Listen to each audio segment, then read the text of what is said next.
When stopped in traffic, I leave enough space between the front bumper of my vehicle and the rear bumper of the vehicle in front of me. If that vehicle stalls or becomes disabled, I can maneuver around that vehicle without having to back up in traffic.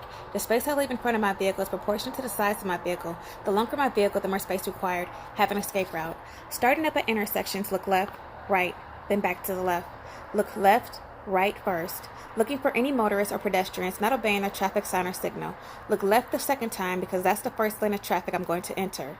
Prior to entering the intersection, I check my traffic side mirror, looking for traffic in the lane next to my vehicle that may turn in front of me. As I proceed through the intersection, I check my opposite traffic side mirror to ensure I cleared the intersection of any hazards. Keep shield alive at intersections. Count 1, 2, 3 after the vehicle ahead has started to move before placing my vehicle in motion.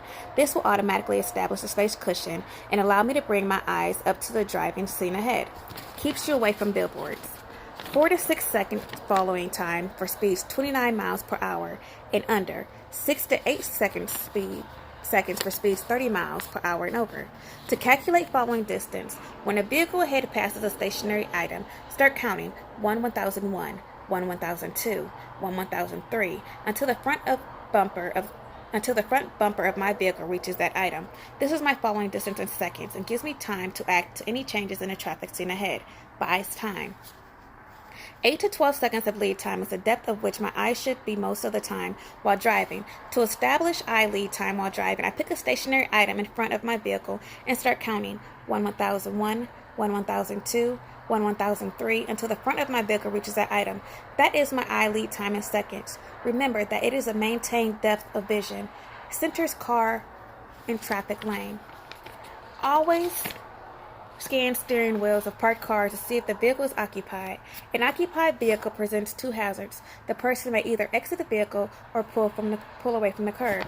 Other ways to see if the vehicle is occupied: if steering wheel's turned out, tail or brake lights on, and exhaust coming from the tailpipe. If you can't determine if the vehicle is occupied, treat it as an occupied vehicle. A small tap or loud blast if necessary, close enough to be heard, yet far enough away to take evasive action. Why take path of least resistance? Stale green lights. A stale green light is a light that I did not see change and I'm not sure when it may turn to yellow or red. A point of decision must be established between the front bumper of my vehicle and the stop line. If the light changes prior to my decision point, I will be able to bring the vehicle to a safe stop behind the stop line. If I reach my decision point and the light would change, I will continue through the intersection without hesitation or acceleration. Things that affect my point of decision are road, load, weather, and speed. Demonstrate. Why? Smooth stops and turns. Eye contact. Always establish eye-to-eye contact with other motorists and pedestrians to eliminate uncertainty. We use 3 tools to establish eye-to-eye contact: our horn, lights, and signals. Our horn is the primary tool, usually a tap of the horn. Sometimes a loud blast is necessary. Once I establish eye-to-eye contact, I can expect the other person to act in a reasonable and predictable manner. Why establishes eye-to-eye contact? Pulling from curb. When pulling from a curb, I always indicate my intentions by turning on my traffic side turn signal. I check traffic by looking at my traffic side flat and convex mirrors. I look over my traffic side shoulder to check my blind spot between the fuel tank and drive axle in the lane I'm about to occupy. When the lane is clear, I can proceed with pulling from curb. I do not deactivate my turn signal until all of my equipment is completely in the lane I'm occupying. Communicate in traffic: horn, lights, signals.